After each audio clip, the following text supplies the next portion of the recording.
So, recently Seinfeld has entered Netflix, and now we have one more thing to choose from that will keep us from choosing anything at all. But since it's been back, I've been sort of kind of revisiting it. I didn't really watch it as it was on TV because I was too young, but I watched episodes here and there and I've always liked them, and I started watching it again, and some things aged really great, some things didn't, you know, that happens to all of us. But I came across this whole episode where they go to the opera, and I thought I would watch it with you guys, and pretty much I'm not gonna be nitpicky, I'm just gonna try and follow their reasoning and, you know, the gist of the show, but sort of comment here and there if there are stuff that I think might interest you guys or give you a bit more context about what they're talking about.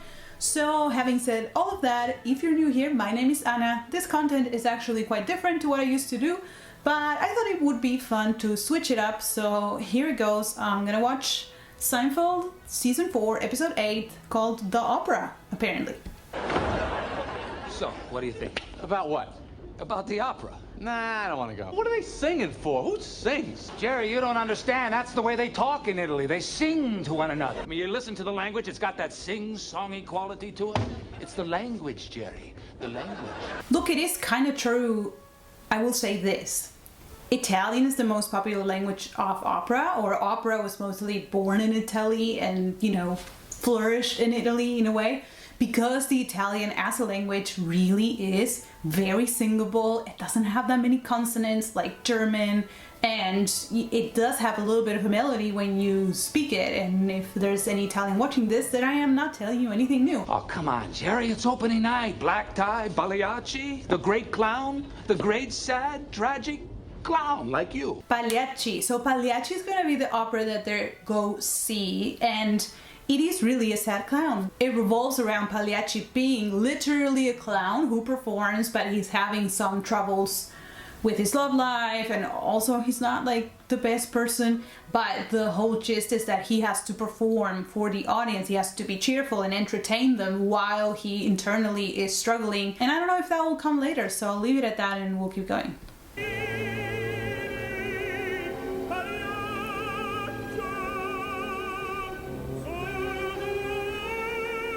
Okay, so this cut that they did to this character who's called Crazy Joe Davola, the aria in the back is Vesti la Giuba, is that aria we know from Pagliacci, where he sings, you know, put the face on and entertain the people even though I'm really sad. And I also kind of mentioned it in a video about commercials.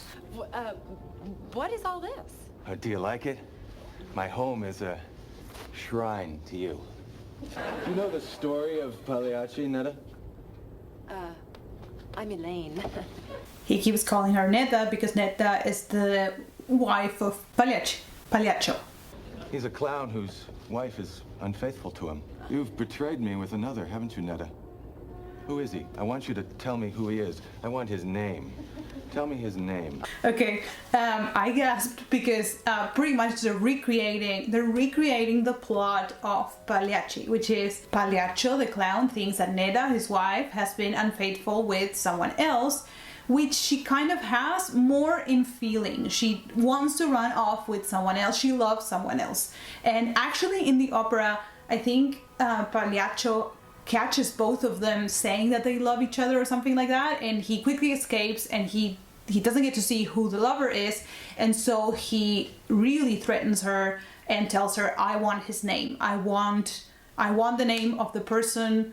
Actually, I think he says, I'm gonna end you, but first I want the name of your lovers so I can go get him too.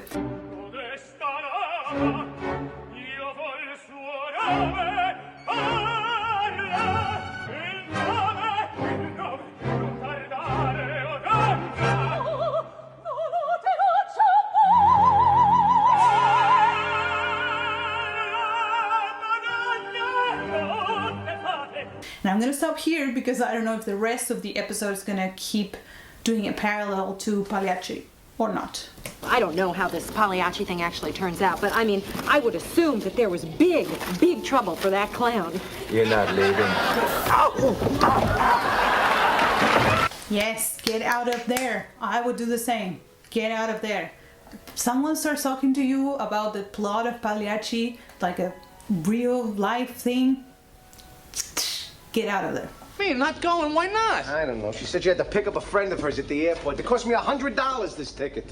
Why did she pay for hers? Okay, so $100. I don't know what dollars we're doing in 1990 whatever, but let's see if we can look this up. How much is $100 in 1990 money?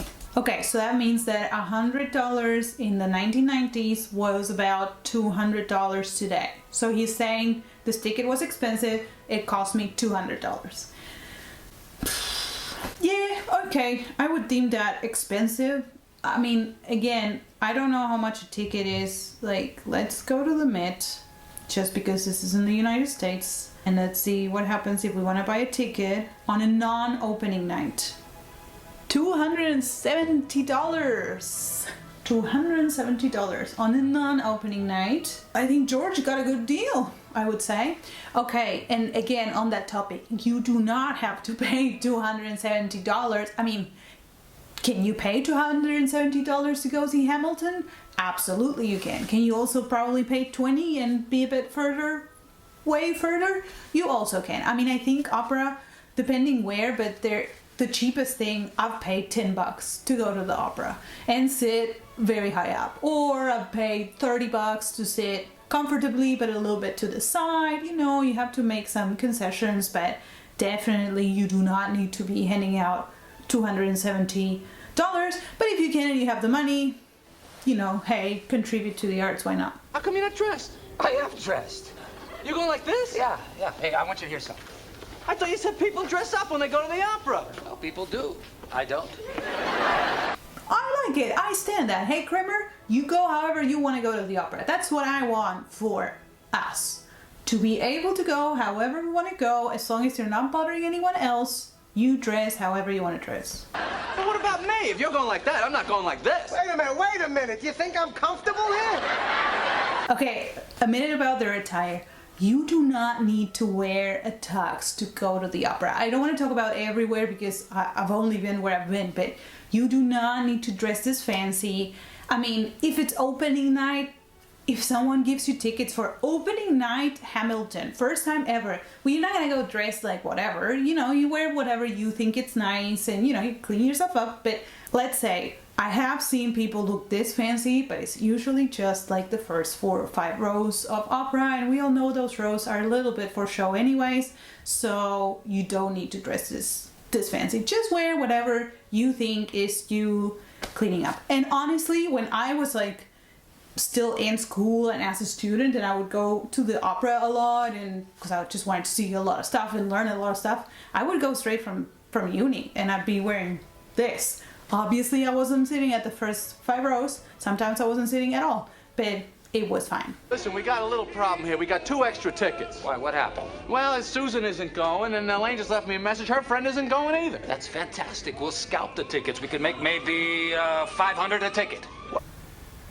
$500 a ticket. I'm sorry, there's no opera lover. I have gone to many concerts outside going, I want a ticket, you know, eyeballing who was having an extra ticket, because you can go outside an opera house with a little sign that says I want a ticket, and then you can match with a little person that has a little sign that says I want a ticket. But I always found that really embarrassing, so I would just go and sort of look around and see who looked like they wanted to sell an extra ticket, but I always wanted to pay the least amount possible. And most of the times those people that are selling them, they're selling them because they're expensive tickets. If you bought a ticket for $10 and your partner's not coming, you're not selling it. But if you bought a ticket for $100, you are. But I never really wanted to pay $100, so I just had to hope that no one would show up that wanted to pay $100, and then I would end up paying however much I was willing to. And that has worked out for me a couple of times. This is to say, yes, you can resell tickets, but he just said $500 a ticket. As we saw per inflation, that would mean $1,000 today.